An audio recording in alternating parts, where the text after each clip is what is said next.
So I'm here with Marge, and Kim Davenport is on another meeting. Long time 9:30 caller, so we're excited to be here in Worcester. Thank you for the applause. Wow, lots of, yeah. It's not 413, Harold, but we're getting closer. Uh, so it's great to be here. Um,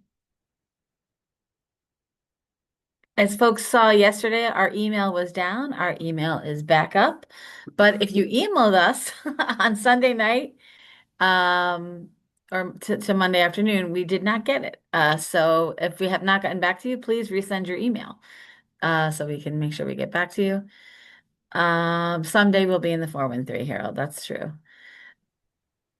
Great. And we are recording this, and we will post this along with all our other videos and recordings from 9:30 call. And I see Joan Kelley is here. Good morning, Joan.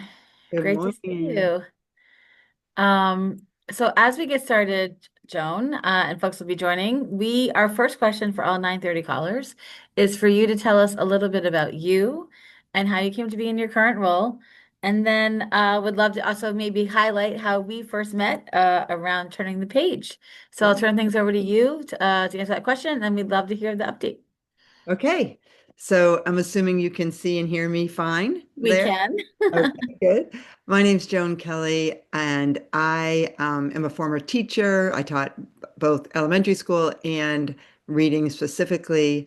And I spent over a decade at a language and literacy lab run by Noni Lasso at the Harvard School of Ed, which is where I met the famous Amy O'Leary and her band of crazies. And I just, of course, immediately knew that this was someone who was going to get stuff done. So anyway, I I left Harvard on a mission because after all the work that we had done while we were there, not only with research and report writing and all that stuff, but also working in schools across the country, a lot of them large urban settings, and working with teachers around teaching reading.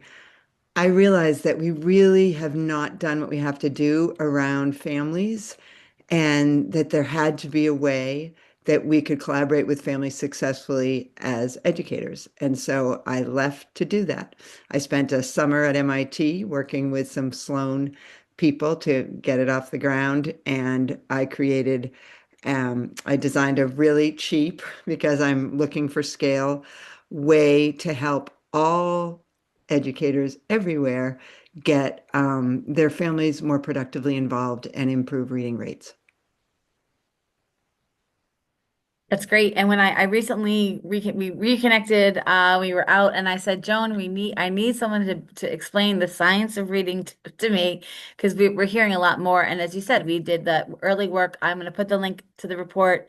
That was 2010, right? So we know that report was released, and then the recommendations were incorporated into legislation, which created an early literacy expert panel, which was really made up of folks across Massachusetts. But a lot of that work focused on what we were already doing. So now thinking about what do we need to do, and your mission, I think, of kind of really trying to get families involved. I think right now we're seeing early literacy is having a comeback, right? We're hearing a lot about it. There are bills that are passed, excuse me, that are pending in the legislature. We know that, also since COVID, seeing I just heard, the kids going into kindergarten now were born during COVID.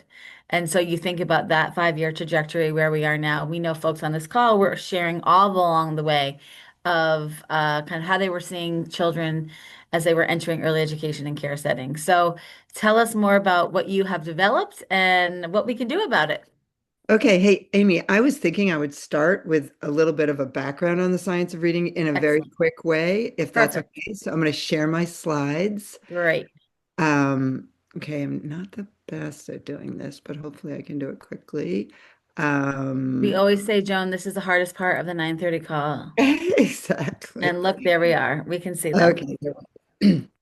Okay. So the idea here is that I didn't just want to start, like, I have to tell you, I can hardly use my phone. I never wanted to start a company. I never really envisioned myself doing this. I am committed to making sure that all kids learn how to read well. And I don't think we're going to get there if we don't do a better job with families. And I'm going to prove to you why that's my goal in this little program that I hope will have plenty of time for questions. So we're just going to start. I mean, everyone knows where things stands. 40% of fourth grade students below NAEP basic level in 2024. Not significantly different, actually, from 1992. I mean, it's just crazy making. But what really, really gets to me is that 90% of families believe that their children read at or above grade level. And either they have their heads in the sand, which I actually don't believe. I actually think they just don't know. They just don't understand. And we're not, as educators, and all of the sort of experiences that I had along the way made me see how important it is to get families on the same page with us. But I also realized that they really don't know, and we send them very mixed signals. We had families say, for example, that they thought their kids were doing fine in reading because they were student of the month, right? That we have a real problem with this. And it makes sense. Reading is really complicated, right? People don't really understand. When Amy said to me that night we were out, could you just really quickly explain to me what the science of reading is? I get it. It's all over the place. And there's so much involved in reading well. But learning to read could be simple. Like it, oh, sorry. Can you still see my slides? You can. I can't, which is too bad. Okay, sorry. Let's see. Oh, goodness, Joan. Maybe, yeah, maybe you can stop sharing and then Let's share see. again. It's very hard when you're presenting. Zoom still has not figured out how you can show your slides and see the people. Oh my goodness. Okay, so let's just see people. Let's see if I can do it again And here. I think, Joan, as you're kind of rejiggering, as somebody who has done this work, I understand early literacy, but I think when you hear a term like science of reading, you're wondering, is it something else? And I think that it is, or is it kind of what I think it is? So I think having understanding definition, because I think we're definitely hearing more of that across policymaking now. Okay, whoo, found it. Did you see it? Great. Can you all We see can it? see it says, Okay. yep. Okay, so learning to read could be simplified. I'm going to try to get myself back on track here. And I firmly believe that if it were, as Amy said, if it were something that everyone walking through a school building understood enough about to know what their roles were, then we'd be in a different position. So what exactly is it families need to know to make sure their children read well? Well, so we do this sort of science of reading for caregivers. This is how much they really need to know. And in fact, I would argue it's really all an early educator needs to know too. The goal is mastering three types of reading related skills. And we start with the what people are calling the science of reading, the 26 letters, the 44 sounds that those letters make, or letter combinations make, and then reading words fluently. Those are the basic code-based skills that we have. We call them letters and sounds. And when families are thinking about learning to read, and when a lot of teachers are thinking about learning to read, actually, letters and sound is top of mind. I'll explain to you, it should be. But the second and third button are equally important. The second one is vocabulary, understanding language, background knowledge, because you really need to know a lot of knowledge about a subject in order to learn more. And we call that bucket vocabulary knowledge. And our last bucket has to do with persistence and attention and empathy, all those social emotional skills that early educators are so tuned into and do so well. Those are the non-literacy based skills that kids need to read well. Because if you don't have those SEL skills, they are not going to be able to read effectively. So those three buckets of skills are what families need to know about. They need to understand that school is mostly where you're going to learn those letters and sounds. Of course, we want families to introduce kids to STOP, the stop sign. Of course, we want them to talk about the letters in their names and maybe put letters on the refrigerator or any of those things. But we're not counting on schools, I mean, on families to teach those particular that bucket of skills. Schools can teach this with the right instruction and the right materials relatively quickly. And they have to become automatic word readers. Kids have to, because if you think about it, if you're working really hard to figure out what the word is, that k at cat, what are those letters? What do those sounds, what sounds do those letters make? And then you're trying to squeeze that word together, blend it, and say it out loud. That takes a lot of brain power. What we want to do is make that so automatic that kids have room in their heads to think and comprehend what they're reading. So these letters and sound skills are absolutely essential, but they're not sufficient. These other two buckets of skills, vocabulary knowledge and awareness and regulation, are actually much, much bigger buckets because there's just 26 letters and 44 sounds. I mean, you need to know those letters and sounds. It's really important. And one of the reasons why we've gotten into this mess is because we weren't doing that systematically in school.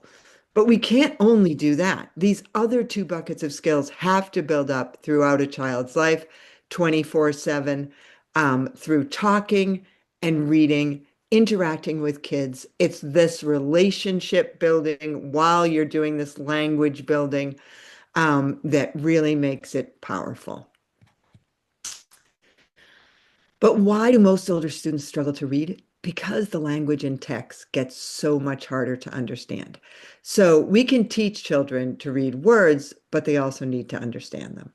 That should say teach there. And let me just give you one quick example. If you're thinking about an early book like Danny and the Dinosaur, the language in that book is the same language kids use on the playground. The dinosaur was so tall that Danny had to hold up the ropes for him. There's a picture to support that, but really we're focusing on the language here, and that's colloquial language. That's the language of the kitchen, it's the language of the playground, and it's what kids know.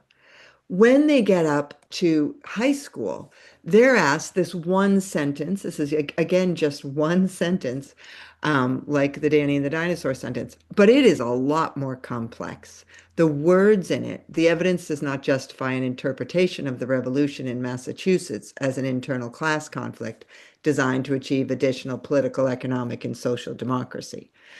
So you can see that's a mouthful. Any one of those words might be hard for kids, but stringing all of them together in one sentence without any like support of any kind makes that very difficult. It's code switching. It is not the language of the locker room or, the cafeteria in high school. It is the language of school and text, and it makes it really, really hard to understand. So what Jimmy Kim, who's a genius at Harvard, talks about all the time is how we've made progress in the science of reading simple text. Yes, but we really have to make progress in the science of reading difficult text. So if we go back to those three buckets, that letters and sounds bucket is so essential. They have to be able to read those words, but they have to be able to read them fluently enough, and they have to be able to understand those words. And that's actually why we have to engage all the adults in a child's life starting early, because those skills, letters and sounds, it's a discrete set of skills, 26 letters, 44 sounds. We can, even if a child is behind, there are programs that can get a child to a point where they can read words successfully. Orton Gillingham, Wilson programs, now they have to be done systematically. It's really important to get the right dosage and all those things. But we know how to do that. Vocabulary and knowledge and awareness and regulation, those other two buckets of skills, they have to build up all through a child's life. It's a drip, drip, drip of skill building. It's really about accumulation. And one of the things I say when I talk to parents or teachers is if you remember nothing else from this, 20 minutes of my talking at you, remember that word accumulation. We can't expect a fourth grade teacher to get a child's buckets filled in vocabulary and knowledge and awareness and regulation.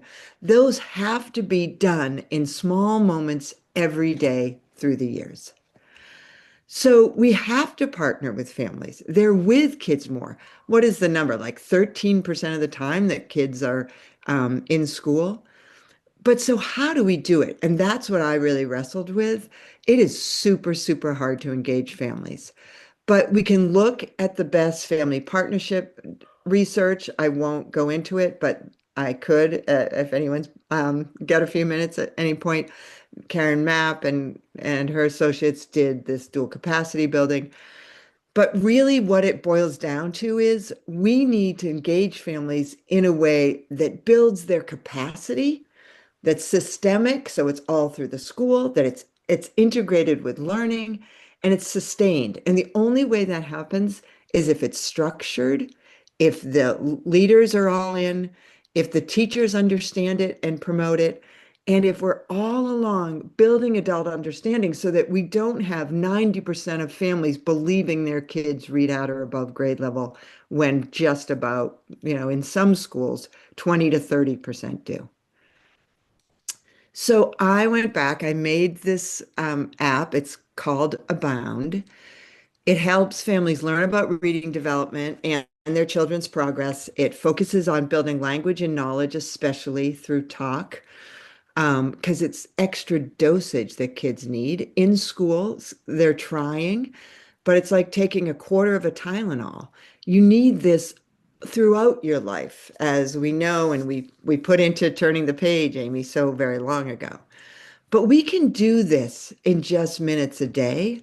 There's great research on 15 seconds worth of high quality interactions that are relationally based, of course. So it's possible. And I made this so that it's $500 a school per year. They have skin in the game, but they can afford it. And every school can do it.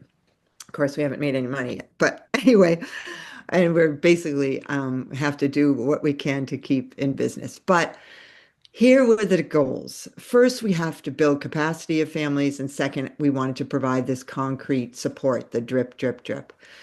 So we wanted to help families understand how learning to read works, not in that complicated way, but in a very simple way, and then give them specific ways to grow their children's reading skills.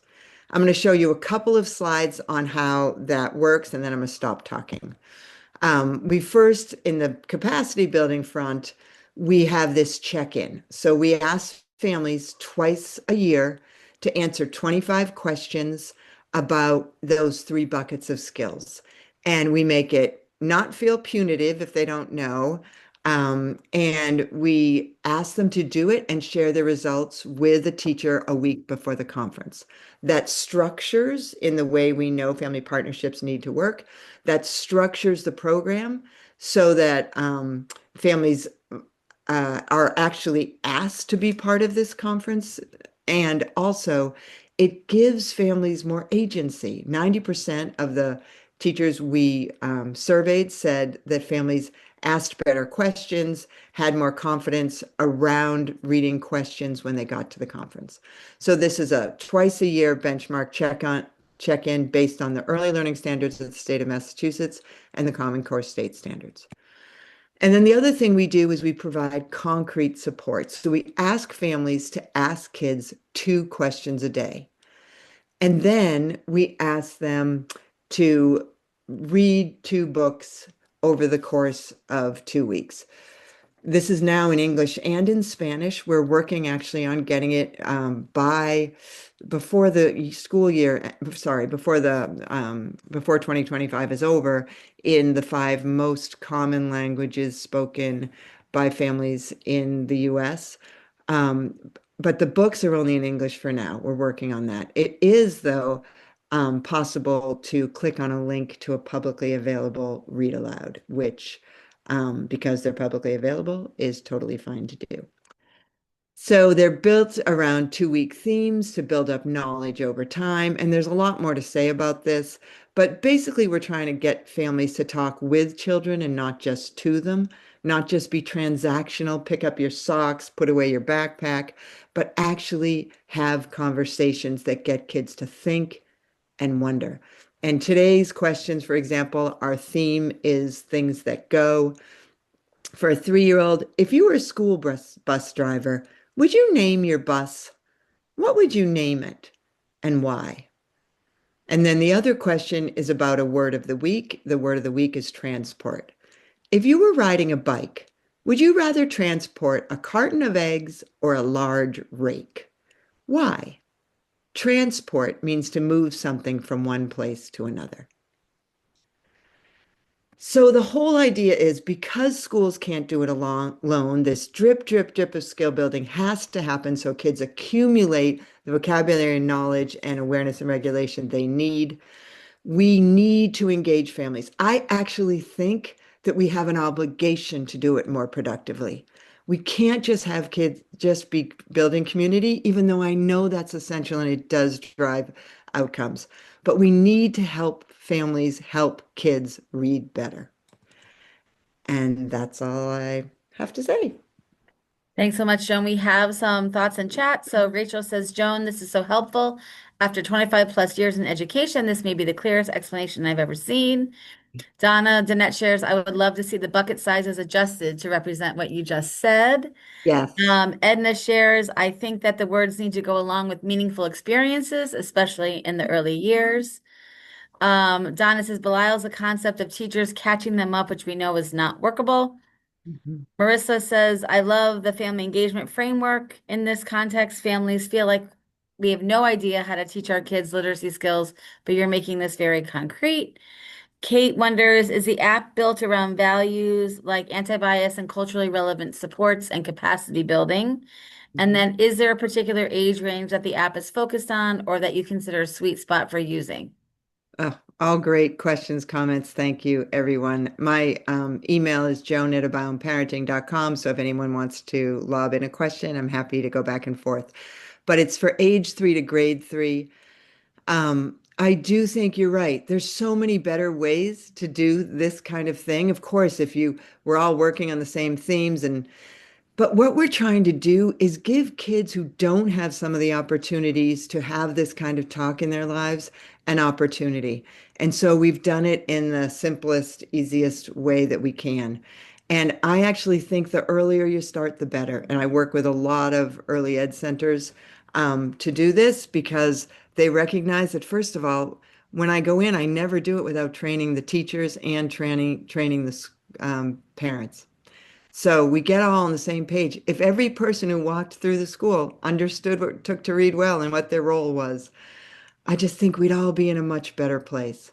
And I have lots to say about what parents are doing now and what we're asking of parents and whether we're wasting a whole lot of time. And then Donna also shares, I can imagine tying in info about free passes at public library, national parks to increase experiential learning. Can you talk a little bit about that too? That was, building the context, the background knowledge around literacy. Can you just say a word about that? And I mean, you've mentioned it about like not directive language and more questions, but are there any things in our last 2 minutes, that folks should know today about what they can be doing right now? Yes. So one of the things that we know is intentional work with individual words is really important. So we have done a lot of work on academic vocabulary, and one of the things those are the words that we choose. We choose one word a week. That's actually a high quality word that they're the words that are most commonly found in actually high school and college textbooks, but they need to work over, they need to be taught over time with lots and lots of exposures. Kids only hear simple words. They're only gonna ever have simple words. It's simple in, simple out. I'm grossly oversimplifying, but it is the way to think about it. What kind of language are the kids in your midst hearing every day? We have to elevate it. And it's really hard to say to an adult, could you go home and use more complex language, please? So all we can say is teach intentionally some of the words. If you're the blocks don't have to fall down, they can collapse. Then you can talk about a collapsible chair. Then you can think about how those words, we're teaching conceptual understanding through vocabulary. Um, and of course, the more you do it, the better. Thanks so much, Joan. And the beginning of Turning the Page, there's a vignette that kind of the setting is a Red Sox game. I think it's a Red Sox Yankee game, which is very relevant for right now. And it talks about, somebody who has like a background knowledge who can understand the content of what you're talking about at a baseball game, and somebody who maybe hasn't had that exposure yet. So thinking about kind of how we can make these experiences every day kind of more meaningful. We also, I think the other danger that we are really paying attention to is that early literacy starts in kindergarten or starts. And so every chance we get to remind people that early literacy starts at birth. And it doesn't mean sitting down with encyclopedias with 3-year-olds, but just all the skills and the content knowledge that you're building with babies, toddlers, and preschoolers. Right. So Joan, thank you so much for joining. If you send me the slides, we will post them in our follow-up folder. And tomorrow we're going to have our sharing the mic, but we are going to be focused on the Department of Early Education and Care's feedback around the C3 formula. They're hosting meetings. We really think this is a great opportunity for people to share their public comments about what C3 has meant to you and your program. And as we think about updating formulas, what do we need to make sure that legislature knows and the department knows as we're thinking about building this program for the future? So please thank Joan in the chat for joining us, and we will see everyone tomorrow. Have a great day. So much, Amy. Thanks, Joan.